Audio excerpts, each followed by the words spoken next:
अहिले चाहिँ हामी यो जमाचो गुम्बामा छौँ।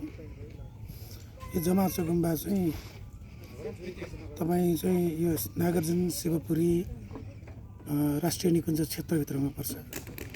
तपाईँ बालाजु माछा पोखरीबाट यो नागार्जुन वन प्रवेश गर्ने गेटबाट 100 रुपियाँ तिरेर यो निकुञ्ज प्रवेश शुल्क हो, त्यो तिरेर यहाँ आउन सक्नुहुन्छ। यो 2100 मिटर उचाइमा छ र यहाँ चाहिँ यो शिलामा चाहिँ लेखिएअनुसार यो मौसम खुलेको भए यहाँ चाहिँ पूर्वमा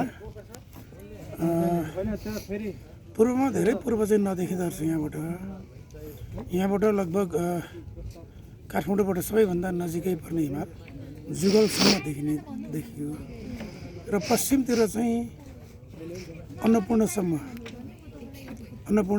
रेन्जसम्म देखिने रहेछ। यहाँ तल फेदीबाट यहाँसम्मको दूरी चाहिँ 4 किलोमिटर 391 मिटर अर्थात् 4391 मिटर हो। फटाफट आउने हो भने त यो दूरी धेरै टाढा त होइन, तर सुरुमै चाहिँ निकै उकालो रहेछ। त्यस पछाडि बिचमा एक ठाउँ चेकपोस्ट आइसके पछाडि चाहिँ त्यति धेरै उकालो छैन, ठिकै उकालो छ। हामीले माथि आइपुग्दाखेरि निगालो घारी पनि देखिन्छ, गुराँस पनि देखिन्छ। यो चाहिँ यहाँको गुम्बा व्यवस्थापन चाहिँ तामाङहरूले गरिरहेको रहेछ र यहाँ भर्खरै गुरु पद्मसम्भवको शिला मूर्ति, ढुङ्गाको मूर्ति पनि स्थापना गरिएको रहेछ।